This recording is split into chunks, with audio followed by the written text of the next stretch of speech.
Opioid overdose deaths have reached epidemic levels across the county, the state, and our country. Working together, we can save lives. We can raise awareness of the risk factors for an overdose, increase an understanding of what an overdose looks like, and make sure everyone knows the most effective way to help a person who has overdosed. Opioids include prescription medications used to treat pain and illicit drugs such as heroin. Some common examples of prescription opioids include morphine, codeine, methadone, hydrocodone, oxycodone, and fentanyl. Anyone using an opioid is at risk for an overdose, but some things increase that risk. Someone who has recently stopped the use of an opioid, even for a couple of days, is at an increased risk for an overdose if they start taking the drug again, because their tolerance to the drug has changed. This includes people who are coming out of detox, a treatment center, or jail. Once someone has overdosed, they are at an increased risk to overdose again. When someone mixes opioids with other drugs, especially downers like benzos or alcohol, they are at an increased risk. Changes in purity increase risk. Fentanyl is an extremely potent opioid being mixed into other drugs including heroin, sometimes without the individual even knowing it's there. This dangerous mixture is increasing the number of overdoses in our community. Using in isolation is a risk factor. If someone uses alone, no one is there to call for help. Opioids affect the part of the brain that regulates breathing. When individuals take high doses of opioids, it can lead to slower breathing levels and even death. Some things to look for if you suspect an overdose includes pale, sweaty, and clammy skin. Lips and fingertips may turn blue or purple.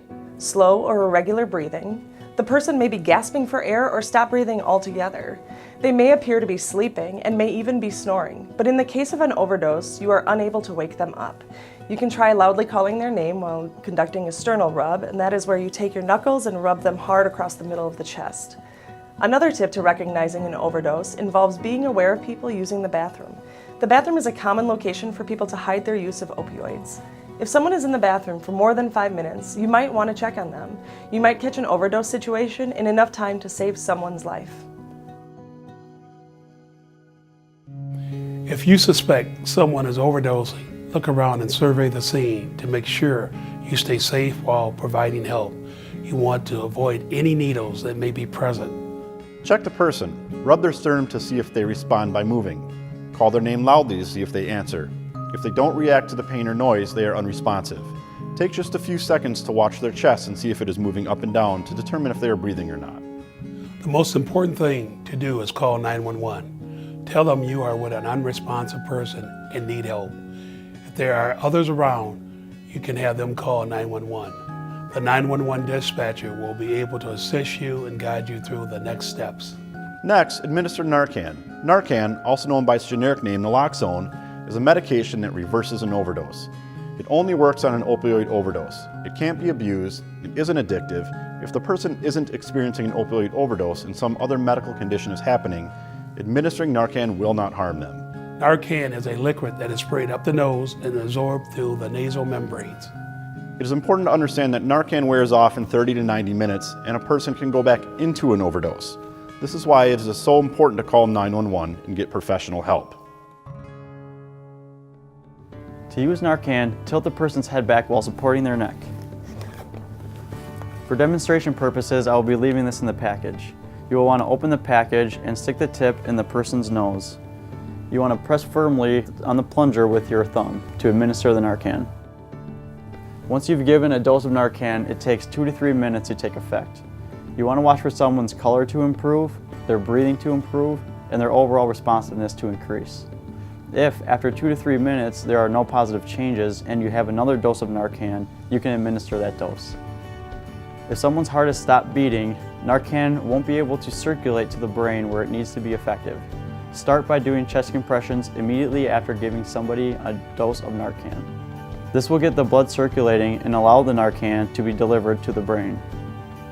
To do chest compressions, place the palm of your dominant hand on the center of the person's breastbone.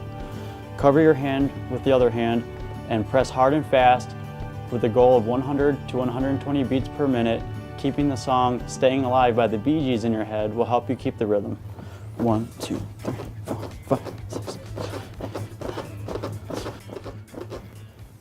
If you feel comfortable at this time, you can provide rescue breaths along with the compressions, maintaining a compression ratio of 30 compressions to 2 breaths.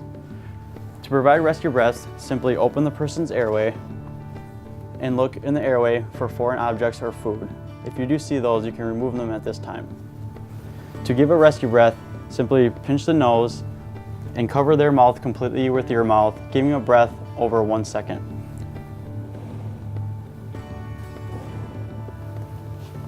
Maintain a compression ratio of 30:2. 1, 2, 3, 4, 5, 6, 7, 8, 9, 10, 11, 12, 13, 14, 15, 16, 17, 18, 19, 20, 21, 22, 23, 24, 25, 26, 27, 28, 29, 30.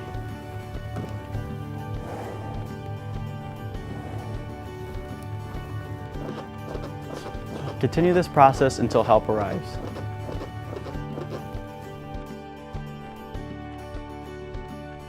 By knowing the risk factors, Recognizing when someone is experiencing an overdose, And knowing how to provide help, We can all save a life. we can all save a life. we can all save a life. we can all save a life.